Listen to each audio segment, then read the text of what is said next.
Um, yeah, I'm aware that this is going to be requiring a lot of editing probably, but I'll try to edit out anything that makes me seem human. I'll just edit out the long pauses that don't make any sense. You probably won't even notice them, or you'll totally notice them. It really depends. So, yeah, my screen's completely gone. The keyboard's gone. I'm like literally looking at desktop right now, monitor to actually like make sure the feed's working and there isn't too much lag. And I'll probably be doing that when I edit this. So, um, so I get extremely nervous when I do anything remotely public, even though those guys see this. I'm going to I'm going to read a paper I wrote,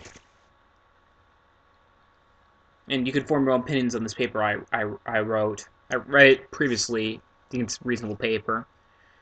I apologize if the paragraphs are a little bit short. It was kind of an accident. Before you ask yourself what education is supposed to mean, whether to the students, parents, teachers, or random people who are affected by it, you need to ask what the point for all education is, why the first people were taught to read were, and why all the people after them were, what skills are taught in most schools that are considered the best, what about what about in the nations that have the best education? Why do we undertake this cost and expense, this amount of time that we do? Why have those before us done this? There are two groups that were taught to read during almost all points in history, even when kings and ordinary people didn't know how. The first group is the priest, who wanted to remember what their faiths said about life and the history of their faiths. They would use the holy books they had access to figure out what their faith would do during hard decisions they had to make.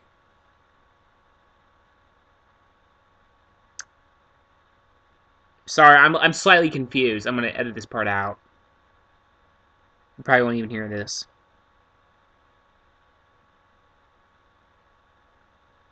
Would do during hard decisions they had to make for other less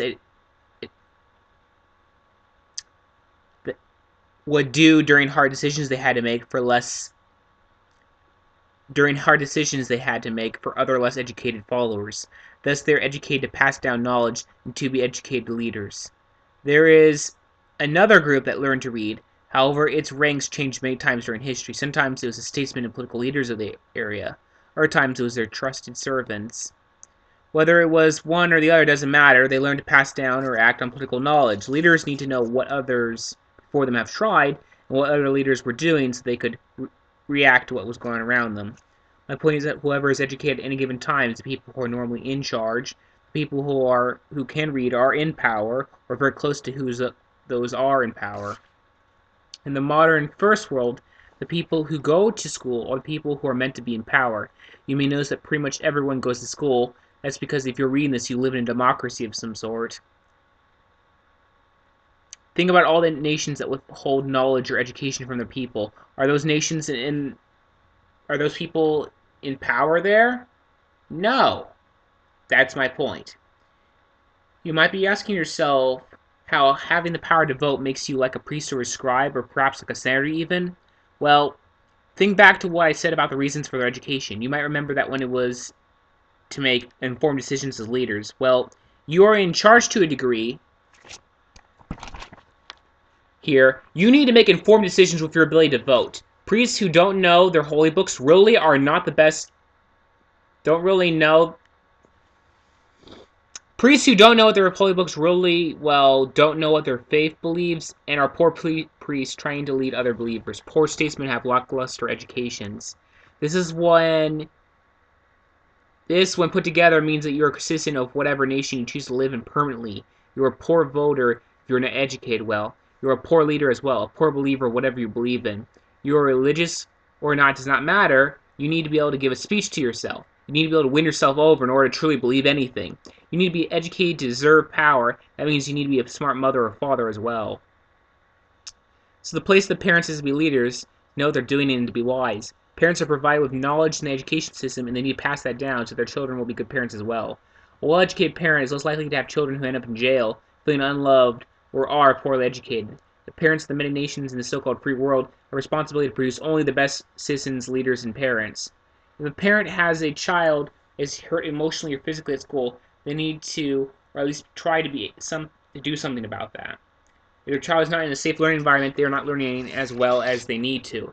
If a teacher is making a student feel hurt or is trying to do something that will prevent this child from learning, parents should again try to do something. The child should be fed, clothed, and if possible, asked after school how school went. At the very least, if the child is hurt, the parents should try to be there and help. They should do as much as they can, even if they are busy. If they can't, they shouldn't have children. Teachers need to be as highly educated as they can, as well-rounded as they can be capable of being.